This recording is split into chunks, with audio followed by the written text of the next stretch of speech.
하나 좀 질문을 먼저 해볼게요. 물가가 가파르게 오르고 있는데 월급이 4억 원이다. 충성. 영혼도 다 바칠, 퇴근도 안 하고 4억 원인데 무슨 퇴근이 해. 그런데 여기서 한번 생각을 해볼게요. 마스크, 뭐 특수 마스크도 아니고 그냥 마스크가 하나에 8천만 원이다.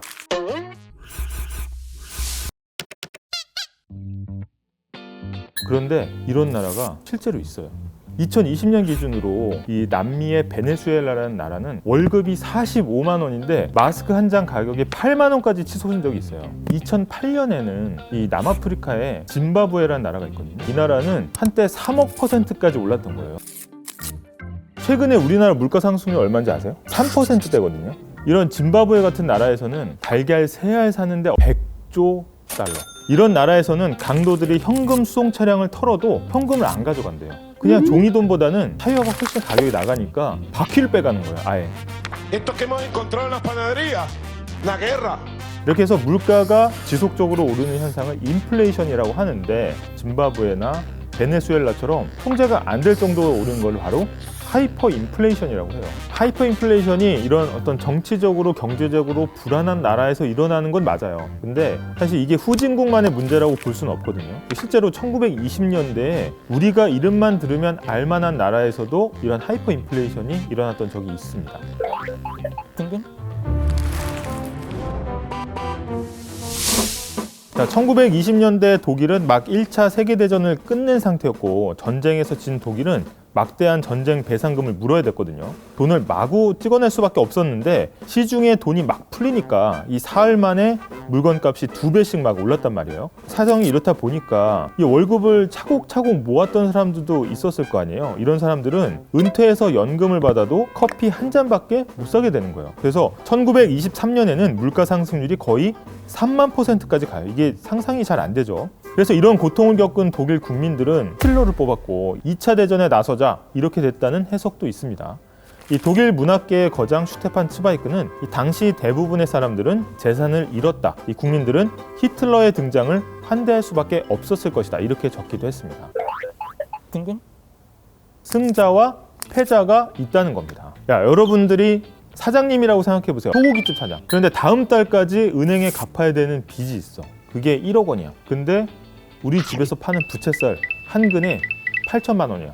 전설적인 투자자 앙드레 코스톨라니는 이 상황에 대해서 이렇게 얘기했습니다. 인플레이션 상황에서는 채권자는 지옥이고 채무자는 천국이다. 이렇게 얘기하기도 했죠. 우리가 이제 월급을 받는다고 하면 지방세, 주민세 막 이렇게 떼가잖아요. 그럼 기분이 어떨 것 같아요? 킹받아요. 킹받아. 아까 돈을 빌린 소고기집 사장님이 국가라고 한번 생각을 해볼게요. 다음 달에 빚을 갚아야 된다.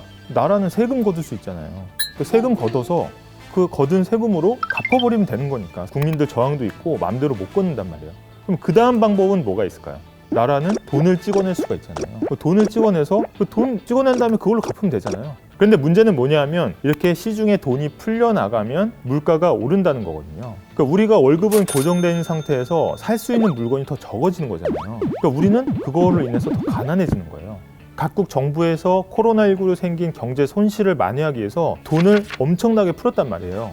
지금 지원금을 받으시는 분들이 물건을 실제 좀 살 수 있도록 하자는 취지지만 사실 이렇게 돈을 푸는 방식은 물가를 자극할 수밖에 없습니다. 이 억제를 하는 걸 뚫고 가격이 올랐다라는 거는 앞으로 인플레이션이 더 길게 그리고 강하게 더 올 수 있다라는 신호인 거거든요. 그러니까 라면 시장을 선도하는 뭐 업계 1위, 뭐 농심이라든지 믹스커피 시장에서는 동서가 1위잖아요. 뭐 모카골드.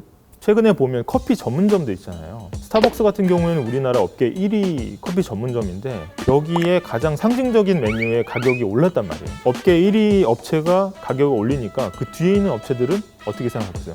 지금 올려야 되겠구나 해서 따라서 다 올라가고. 스타벅스 정용진 부회장한테 영상 편지 하나 보냈어요. 부회장님, 저희가 커피 엄청 먹는데 이제는 아무래도 믹스커피로 바꿔야 될 것 같아요. 그래서 저도 힘들고. 뜬금? 앞서 설명드렸던 짐바브웨나 베네수엘라 같은 극단적인 하이퍼 인플레이션의 사례는 사실 우리나라 같은 나라에서는 일어나지 않을 가능성이 커요. 하지만 지금 우리나라도 소비자 물가 상승률이 지금 사상 최고치를 계속해서 경신을 하고 있거든요. 인플레이션에 대처하는 법 첫 번째 단계는 수입은 어떻게 얼마가 들어오고 어떻게 나가는지를 지금 상황에서 꼼꼼하게 한번 체크해 볼 필요가 있다. 근데 금리에 따라서 사실 저축하는 게 유리한지 아니면 주식을 사는 게 유리한지 다 달라질 수가 있거든요. 그래서 거기에 따라서 대응 방법을 다음 시간에 자세히 설명해 드리도록 하겠습니다.